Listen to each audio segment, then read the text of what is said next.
Hey, welcome back to the channel. I'm Steve, your host, and in this short episode we're going to be weathering Academy's M551 Sheridan's lower hull. I'm going to show you how I do it with oil paints. Got some tips on the oil paints, and I hope you guys enjoy the video, but please don't forget to like, share, and subscribe. Alright, you guys have a great day. Bye now.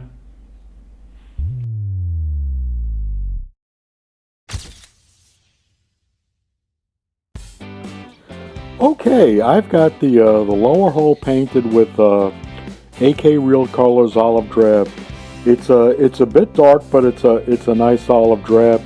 And now I'm just doing my standard weathering. What I do is I use raw umber, Naples yellow, and because this is a Vietnam Sheridan, what I'm going to do is I'm going to introduce a little bit of orange reddish to replicate that mud that's associated with Vietnam, that reddish orangey mud.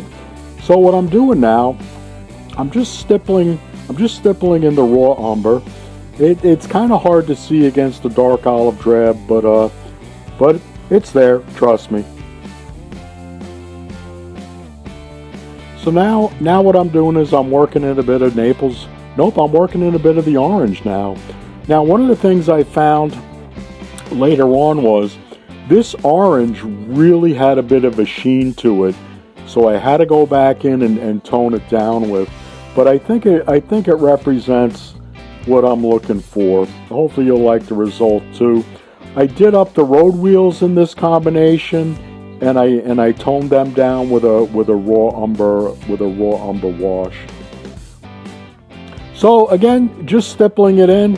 If you're using, my oils are pretty old. My oils are probably 20 years old. If you're using new oil, squeeze out a little bit on the cardboard. Let the linseed oil leach out of it before you use it, because if you don't, it gets a bit wet. And in another project that's coming up, I had to learn that the hard way. So now here we go with the Naples Yellow. Naples Yellow is my go-to for a lot of things. It's great for weathering, great for fading OD. Just if you only have a couple colors, make sure you've got Naples Yellow and raw umber in your oil collection. So now what I want to do is I want to represent that the lower part, I go darker to light, and what I'm trying to represent is the darker is a more wet mud, or is carrying a lot more moisture, and as it goes up the side of the hull, it dries out. And I represent that with the Naples Yellow, and I put a little bit of that orange in between. So before I get all the suspension components on, what I want to do is I also want to get the sponson. So I'm going to work in lighter colors on the sponson, and this way, if you look under the vehicle, there's continuity in the weathering. So we'll do that here, and really what we're doing is we're just grinding it into the paint. And the more you grind, the less brush strokes you'll have. But on the underneath, you won't see it, but it'll be there, and it just gives continuity to the weathering.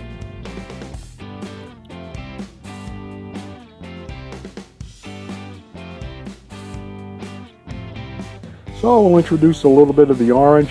Maybe you can see it's got kind of a shiny tint. I had to pinch this color from my wife's oil collection. So use what you got to use. Honestly, I hope she doesn't find it missing. And we'll work the same. I've got the bow done. So here on the rear hull, I'm going to work in a bit of the raw umber.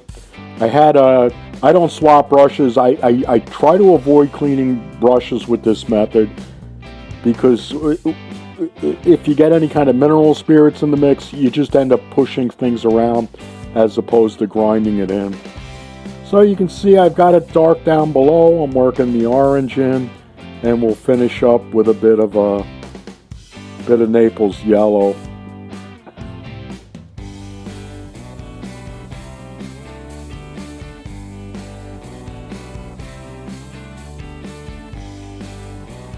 And really, if the paint carries over from the previous color, it's not a problem. It actually just adds to the tonal variation of the mud drying at different times or the splattering or whatnot. So just at the end, clean your brushes, but I wouldn't worry about it when you're doing this kind of heavy weathering.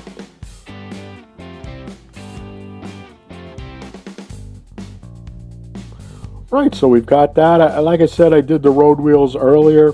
I'm just going to hit the drive sprocket and the idler. And what I'll do before I mount the suspension completely is I will paint the contact points on the idler and the drive sprocket in silver to represent that wear.